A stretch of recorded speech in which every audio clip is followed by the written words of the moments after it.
Transcripts and recordings of the podcast may not be used for any purpose without the direct written permission of the podcast owner.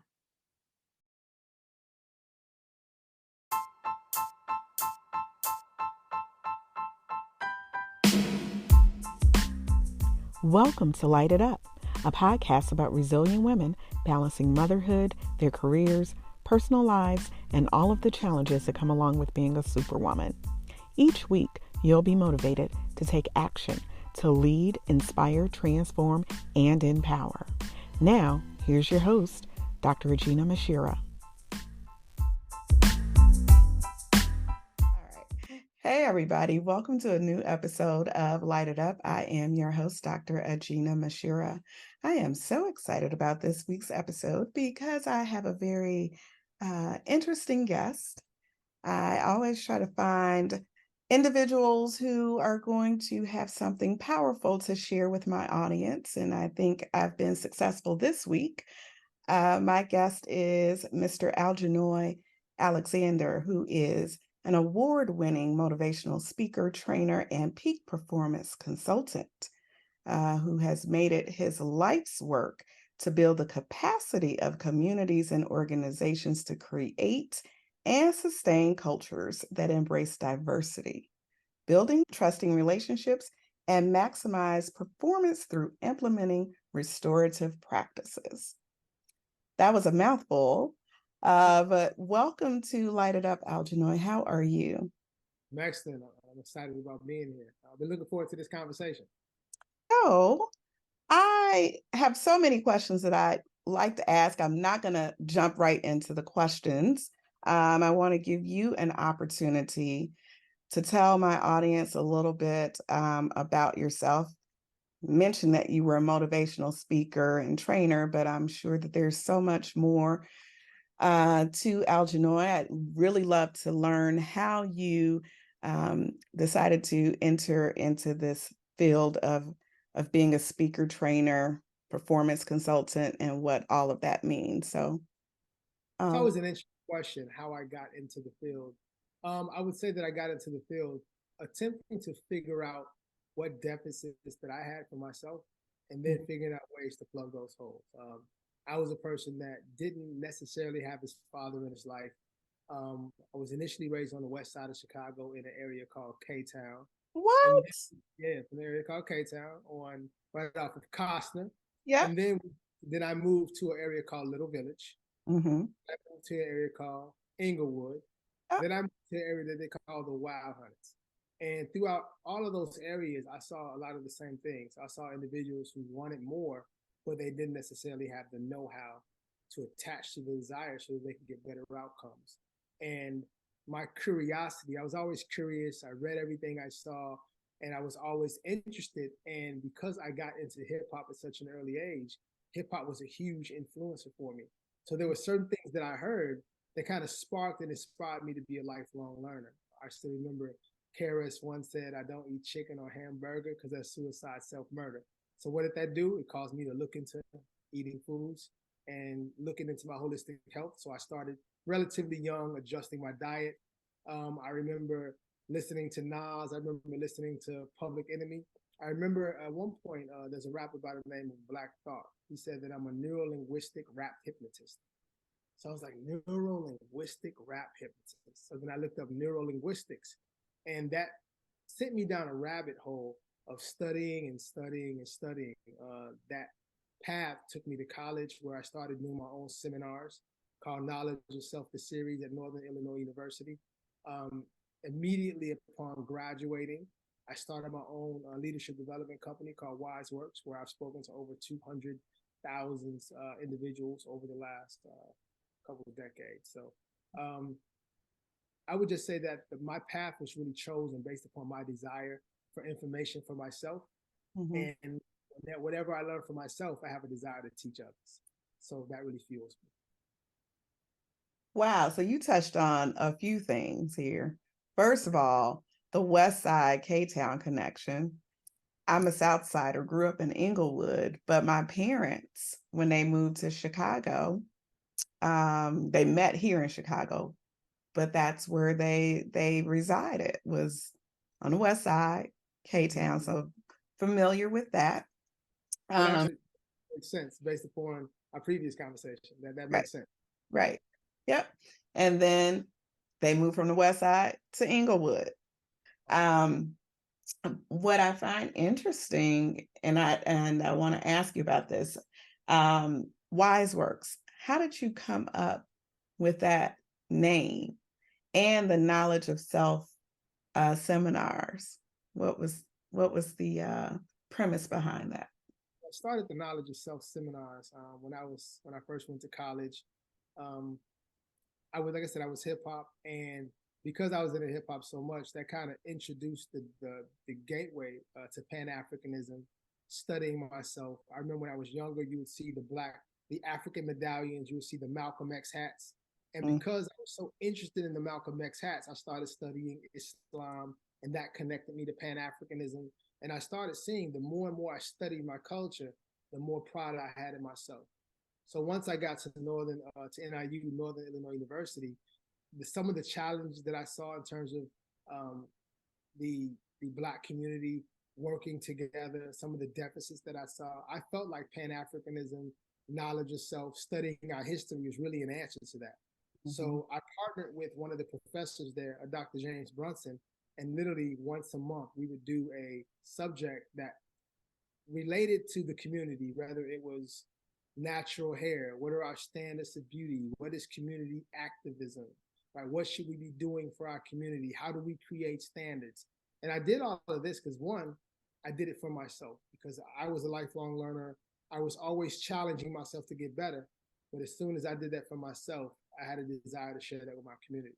So that's why I started Knowledge of Self, the series. Upon graduating, I have one of my good friends. His name is Joshua Claus. He's actually an amazing artist. He's doing a show over in Paris right now. We started a clothing line together. It was called Afro Money Angels.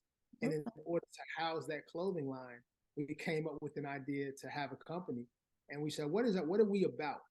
Wisdom, taking knowledge and applying it in the appropriate ways. And we call that wisdom, right? So, but they say faith without works is dead. Right. So wisdom in action, WiseWorks. Got it. All right. We can end right there. So you, during college, had all of this experience with facilitating these seminars. And once you left NIU, did you decide this is something that you're going to continue to do, or? I did. Okay. What sparked that? When I initially graduated, I had a good friend of mine who graduated before me, and then she started working for a university. She became the assistant program director, and in looking for programs to bring to her students, she remembered that I did seminars. So she immediately asked me, "Do I do seminars?" Of course, I said yes, and that was one of my first contracts with the university right outside of college. Outside of that, someone saw me speaking doing a financial services seminar because I had partnered with the financial services company. And they said, you make financial services exciting. And it's really not about what you're saying, but it's how you say it and the way you convey information. They told me about a program that Monster.com, I'm sure that old company, Monster.com, they were doing a program called Making It Count, where they hired speakers to go into the high schools and the colleges in order to show them how to transition and be excellent students. So I sent them a videotape. They flew me into Cincinnati. I certified for their programs, and they sent me all over the country, empowering students to make strong decisions. And when I realized I can do that for them, I decided to do it for myself. And I started my own company. Makes sense. Okay. And so going into that, you also now, I think, go out to school districts, you train administrators, teachers, their staff. You also provide programming and workshops for students as well. I do. So can you talk a little bit about, because in reading your bio, there was something that I came across related to restorative practices. Yes. Yeah. And that's something that you focus on specifically for school community, school-based community, considering, some of the challenges that we have within our communities, within our educational system in terms of discipline, things of that nature. Can you talk a little bit about what that means with the restorative practices and how you go about training folks in that area? Absolutely. So just to give you a little bit of background information, I've been an educator for about 20 years. I started off, while I had my own speaking company, I was also teaching math. And then I transitioned into being a assistant director of a high school on the west side of Chicago once again. And throughout my almost 20 years in education, I realized that really in order to be effective with our students, I needed more tools and I needed more strategies to make sure that I was shifting them into a more positive, more empowering state.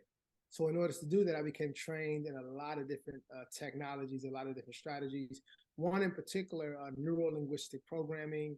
There's another timeline therapy, hypnotherapy, so on and so forth. And I used those strategies while I was the assistant director of a high school.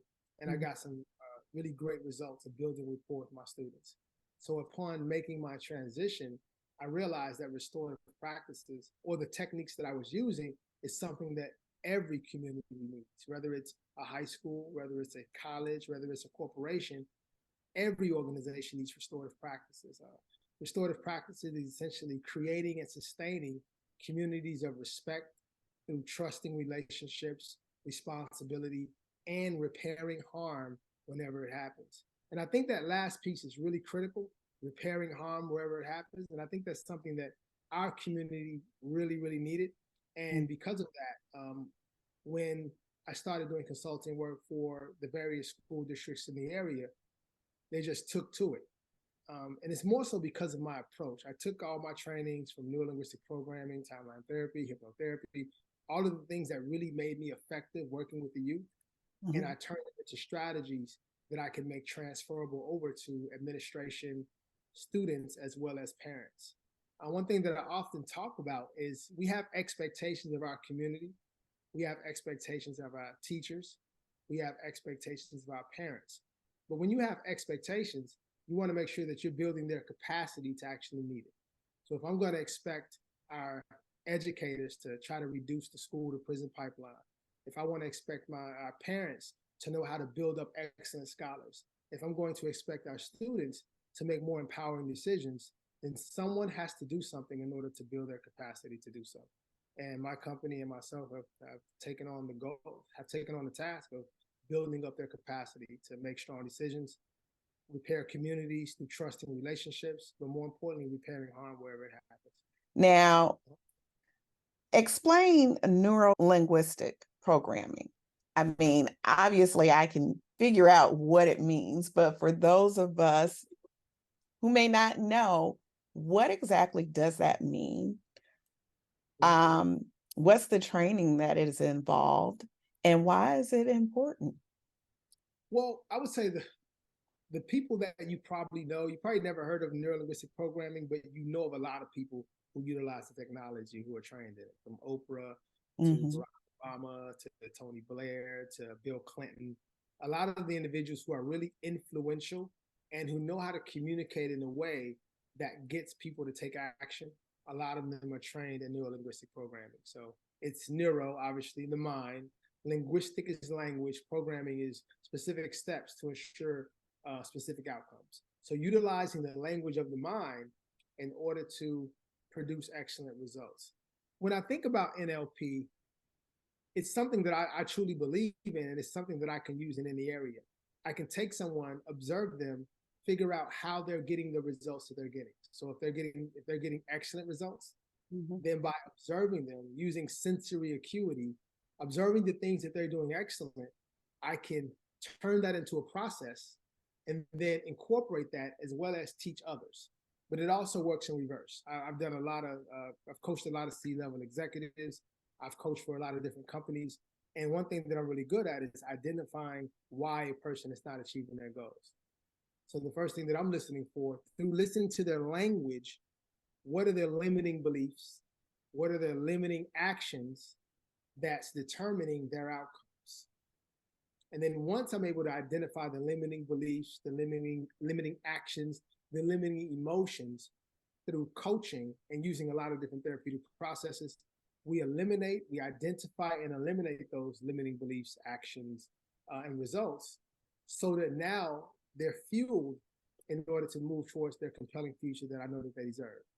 But it's really about that process of identifying what's the limiting thing that they believe, what's the limiting actions that they're taking, what are the limiting emotions that they're having that's determining their current trajectory, and then ensuring that we have a process to change that. You know, as you were speaking, I was thinking about when we had our initial meeting and we were talking about some of the areas in which I could utilize your services. And I recall you asking me about my expectations of my team and the language that I use. And so I've been very cognizant of that when making a request or stating the outcome that I'd like, making it very clear. And the example that I believe I gave, because I think you asked me if I set the expectations or something. I don't recall the exact question, but I recall that my response was that I said, I would like for them to do X, Y, Z. Yes. Yeah, I remember we were talking and you were not getting the results that you wanted. Exactly. Aspects of your team. Mm-hmm. And my question was, did you specifically articulate what those expectations were? Right? Because if you're not clear about what the expectations are, then it's very difficult for a person to meet those expectations. So a lot of it is based on language and clear communication. And obviously you were extremely coachable, because as soon as we talked about it, you quickly made that shift. So yes, I am coachable. Says a lot. I'm a great student. I'm gonna toot my own horn there for a moment. In terms of your background as far as being in education for 20 years, and you were at a high school, correct? Yes. Okay. How do you transfer that experience in working with high school age students, for example, to working with those who are in college? Because I know you also work with various universities across the country. Yeah. And also with working with leaders. I mean, it's all transferable, but how do you, as a practitioner, make sure that you are reaching your audience in the appropriate way? That's a really good question. Sometimes we believe that the young person is different from the elder and they're different from the parent. Ultimately, when it comes down to decision making, all decisions that we make fall into the same categories. Mm-hmm. I call them class 1, 2, 3, 4 decisions. Class 1 is something that feels good, but it's good for you, it's good for others, and it's good for the greater good. All the way down to a class 4 that doesn't feel good, it's not good for you, it's not good for others, and it's not good for the greater good, right? We all make our decisions that fall under those same categories, but more importantly, the driving forces that fuel our decisions are all the same. The human needs that we're attempting to meet. And when we're not meeting those needs, then often we may use inappropriate ways to meet those needs, even though it's for underlying positive reason. Just for example, a person may, for example, I'm sure you've seen people when you were younger in class, they may be a class clown, right? Mm-hmm. Mm-hmm. And there may be people who are in your business meeting who are always raising their hands, cracking jokes, right? Yes. The underlying reason, it may be because they're attempting to get some attention. They want recognition. They want people to see their uniqueness. That is the same from when you're a child all the way up to the day that you transition. Everyone needs recognition.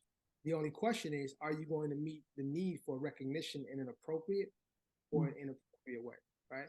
Another thing, one thing that we all need is the need for safety, the need for consistency, the need for predictability. It's the reason why some people work out every day, right? Because they want to know that they're going to look a certain way. And that could be positive, but people still meet that need for consistency, predictability in negative ways. It's the reason why you may see someone stay on their job for 40 years, even though they hate it. You may see someone stay in a toxic relationship. Why?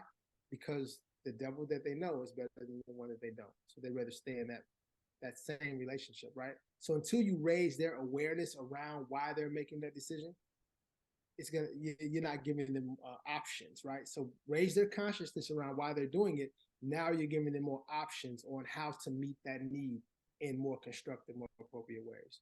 So the human needs, the driving forces behind why we do what we do, it's the same whether you're a baby or an elder.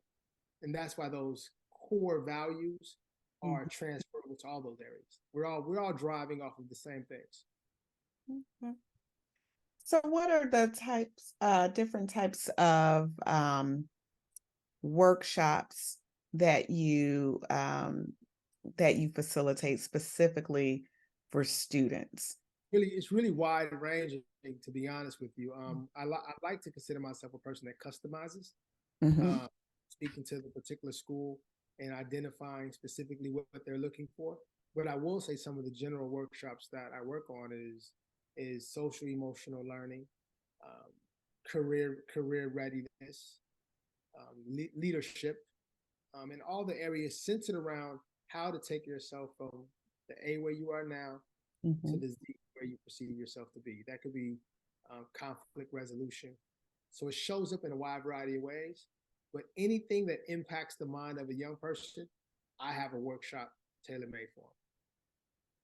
And for those who are interested in having you come out to their school districts to either work with their staff or their students, how would they go about setting something up with you? Do you go out and conduct a needs assessment, meet with administrative staff first to figure out what services would be best for their population?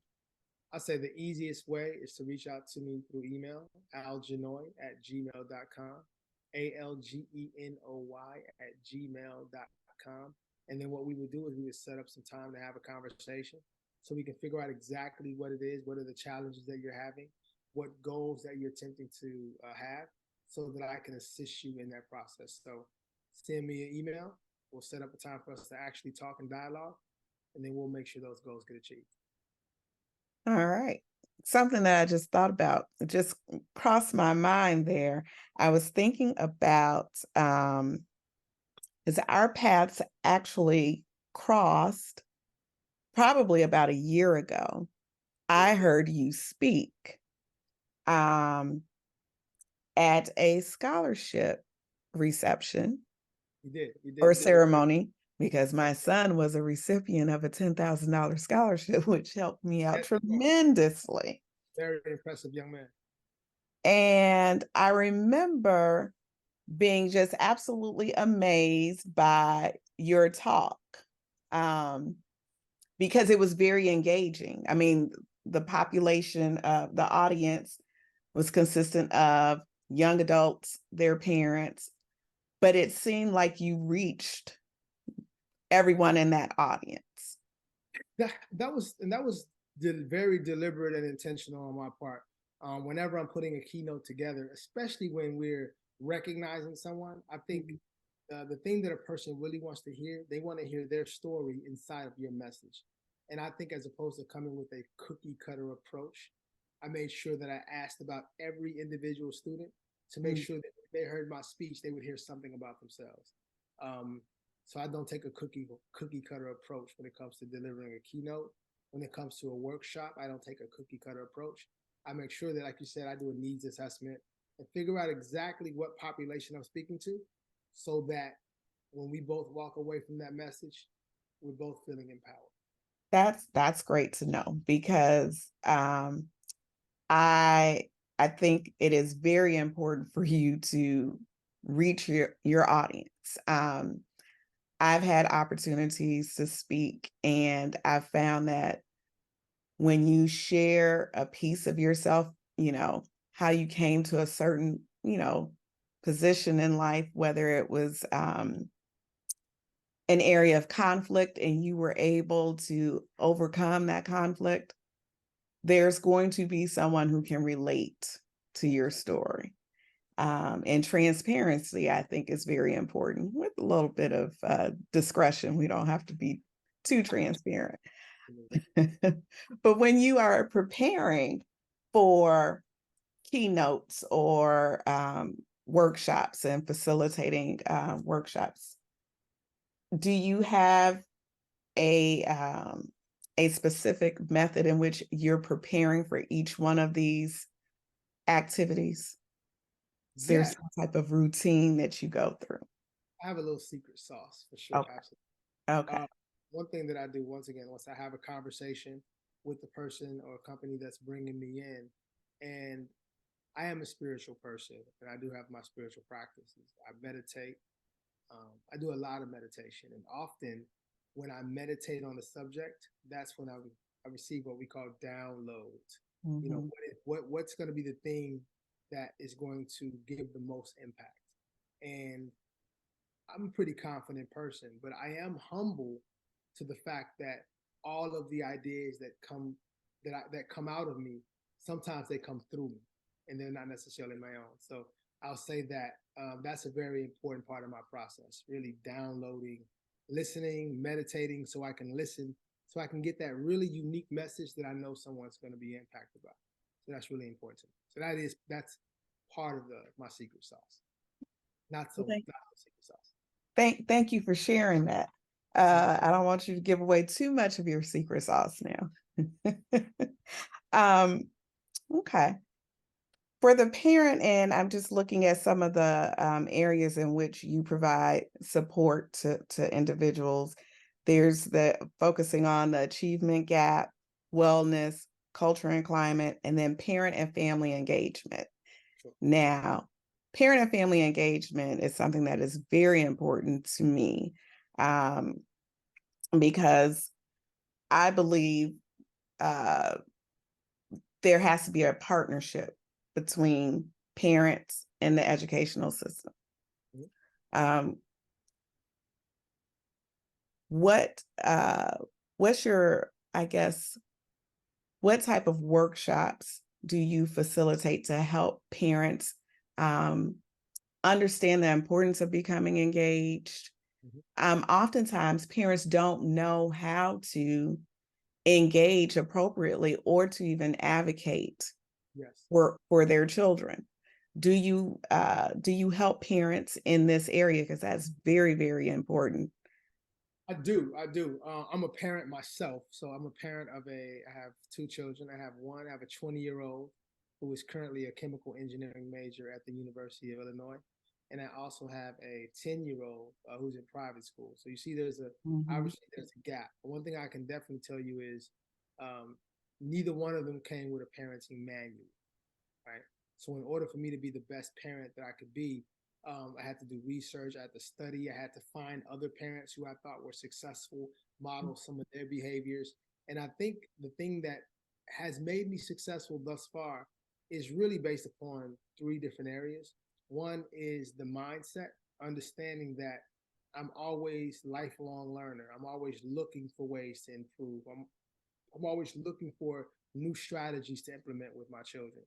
So I talk to parents, new parents, veteran parents, on how to have the right mindset, especially the mindset if they're going to be engaging with the institutions that their children are a part of. Once you have the right mindset, you still need the next step.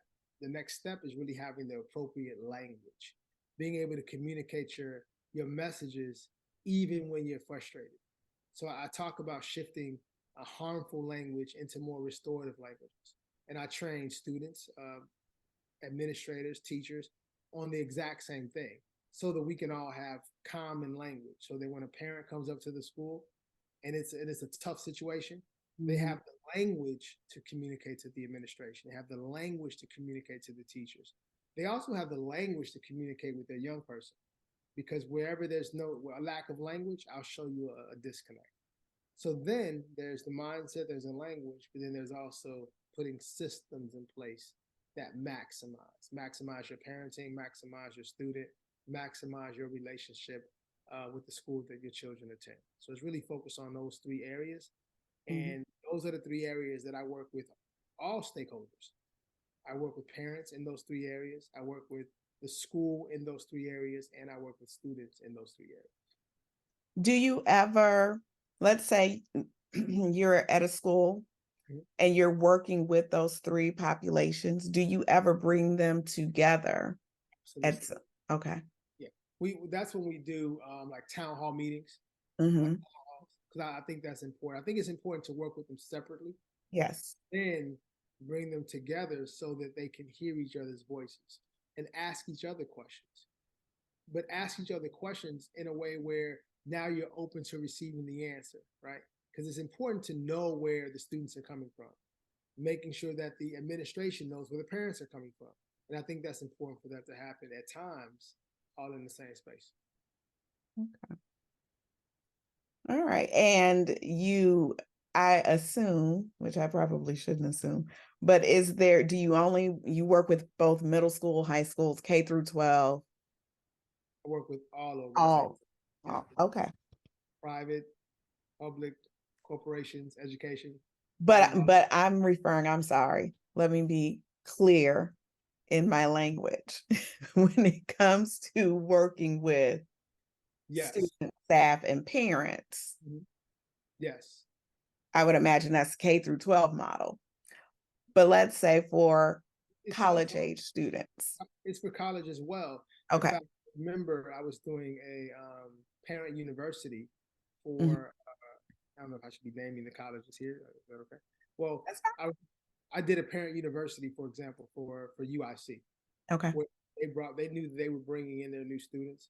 It was important for us to work with their parents as well, so that they can understand what their students are going to go through, how they can best support their students on their journey through enhancing education. So that's just an example of it still works at college level as well. Okay. And I will, as a parent of college age young adults, I think it's important for parents to understand or have someone to talk to them about that transition. Sure. And what to expect, because your parenting also changes when your student enters into college. So I'll speak for myself. I've found that I've become more of an advisor to my son and daughter versus, before, when they were under my roof. I'm setting the expectations, telling them you do X, Y, Z. But I think I've instilled enough into them where they will ask my opinion, or, will share, I'm going to do X, Y, Z. What do you think? And I think I've done a pretty good job with transitioning from, I think you have. I know you have, in fact. When you're making that transition, one thing I talked to my daughter about was about the idea of a board of directors. And she knew that I was always part of her board of directors. But now, more than ever, I'm part of your board of directors. My job is to go out and get you resources to enhance your company, right? And hold you accountable, because I have a buy-in for your success. But I can't dictate and tell you what to do, because it is your company. But I'm on your board of directors, and my job is to help you and facilitate your goals and your dreams. And I'm there 100%. That's awesome. Your children are blessed to have that type of, relationship input, because so many of our young people, honestly, when it comes to that transition into college, for example, I hear so many parents who say, well, they're 18, they're on their own, and not still there standing in the gap to provide the advice, the resources, that their young adults need. Sure. So I think that's a challenge, unfortunately, that many, when I say our community, specifically, Black and brown individuals, I think that's something specifically Black. I would say that that's something that I think we need to reassess that idea of now you're 18 and you're grown, right? And now you can go out on your own. That actually rhymes. But I think we need to kind of reevaluate that idea, knowing that they're very much still part of the process. And for that reason, I'm constantly learning and growing so that I'm equipped to assist my daughter and eventually my son as they transition into adulthood. And I'm just going to be there for a while. Where do you think that thinking came from in our community? I think that, unfortunately, when we think about cultures, the idea of the enslaved individual, I think that's where you lose some of the principles that we historically had when we were in other locations and other places. So unfortunately, I think that some of that is based upon our enslavement, some of the culture that was thrust upon us, unfortunately. But I do think that we have enough power and enough knowledge at this point to make those transitions and then make those changes. When you lack resources, sometimes you're often looking for relief. So you're 18. I barely have enough to take care of these people. So now that you're 18, let me push you out the nest. So I think as we develop more resources, as we should, I think the idea of releasing our children so early will start to adopt a different mindset. I was thinking about with my institution in particular, we have our Black population is roughly 8%, although this year we had a record number of Black students who were admitted, first-time freshmen, and enrolled. So the numbers were up by 28%.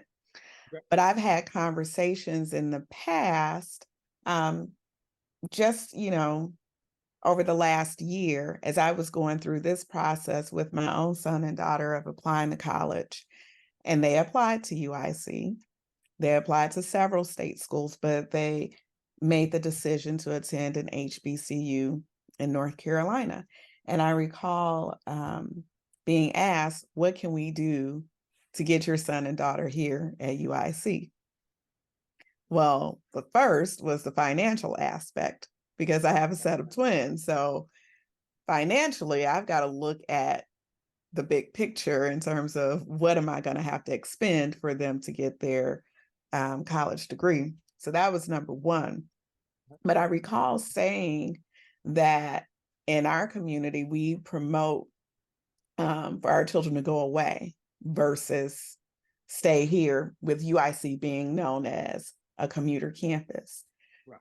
When I look at other populations of students who are enrolled at UIC, particularly Latinx, their culture, their environment is different.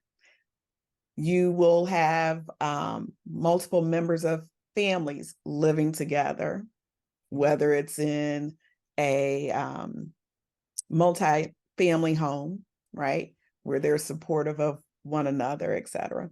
And it goes back to what you said about not having the resources to be able to, take care of an 18-year-old, got to push them out. And I remember saying that I wanted my son and daughter to go away so that they could grow up, so to speak, and not rely or be so dependent on me. Because if they were here, they know they have that safety net here and they can pick up the phone or ask for assistance or what have you. And but with them being away, they know that they still have support. Okay. But I just, was just thinking about how in our community, that's the one thing that I hear. Well, I don't want my child to go to UIC because then they'll still be at home, or, does it make sense for them to live on campus? I want them to go away and experience life.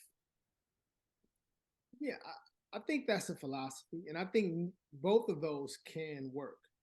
I think as long as you have a long-term objective, say this is what we're working towards, how you get there can be very specific to your young person. So you may be your child may initially need to be more local. You may see something in terms of their maturity level. You may have observed that in terms of decision making, maybe they still need you a little bit more. Another person may need to experience, they may be more autonomous and they may be ready. So I think there's no cookie cutter approach to any of it. And I think whatever decisions you make need to be very particular to the child that you have and the goals that you have. Yeah. And we shouldn't make, I don't think we should make people feel guilty for the decisions that they make either. I operate under the position that people are doing the best they can with what they have. And if I desire them to do something different, then what role am I going to play in building their capacity to do something different? But outside of that, I truly believe that people are making the best decisions that they can based upon what they have and where they are at the time. Absolutely. As we kind of wind down, is there anything in particular that you're working on that we should be looking out for in terms of services that you provide? Will you be speaking anywhere anytime soon? I'll be speaking at a lot of places, but there's some things that I'm working on in terms of I'm working on audio projects. I am a poet. I obviously speak, so I'm working on quite a few products. So I look forward to rolling those out, and hopefully I'll get there'll be an extension of what I do, an extension of being a thinker, an extension of me being having an African community mindset. It'll be an extension of the restorative practices that I teach. It will be an extension of hip hop, which can take a lot of credit for who I am as a person. It'll represent the two children that I have and who I am in order to influence them to be the best person that they can be. So it'll be all of those things infused. So I look forward to rolling those things out. All right. Well, keep us posted on some things that you have coming up. I definitely will. Where can people find you and connect? People can find me on I'm Algenoy Alexander on all social media platforms, whether it's Instagram, Facebook. Still on Facebook. I know it's old, but I'm still on Facebook. Facebook is not old. Not old. Not old. Good. So I'm on Facebook as well, LinkedIn, Snapchat. You can find me on YouTube. You can find me on all the platforms under Algenoy. You go to my website, algenoyalexander.com, algenoyalexander.com. And if you're interested in setting up, whether you work for an organization, if you're interested in talking, feel free to reach out to me through email, algenoy@gmail.com. Or if you're interested as an individual who's looking to really achieve some great things in life and you just need some insight into what's keeping you from doing so, let's set up a consultation and we can go from there. But I'm excited to hear from you. Well, I appreciate you taking time out of your schedule to talk to me and share with my audience a little bit about your background and what you do. I know we focused more so on the school aspect and not so much as the individual, coaching, but that means that you'll have to come back to be my guest and we can talk about. I'll be honored. You always make conversations pretty easy, so I'm excited about it. That is my goal. Yes, so yes. Thank you so very much for tuning in, and you, Algenoy, for being my guest. Greatly appreciate it. But thank you to each and every one of you for tuning in to this week's episode of Light It Up. As always, don't forget to like and subscribe to the podcast on YouTube, Facebook. Also, you can check out the podcast on all streaming platforms. So that's Apple Podcasts, Spotify, iHeartRadio, even on Amazon Music. So make sure you check it out and subscribe so that you'll receive notifications whenever a new episode is released. And I wish you all a great week. Be productive in everything that you do. And I will see you next week. Check out the podcast to see what very interesting guests that I have on the show. So until next time, remember to continue to light it up and shine bright like a diamond.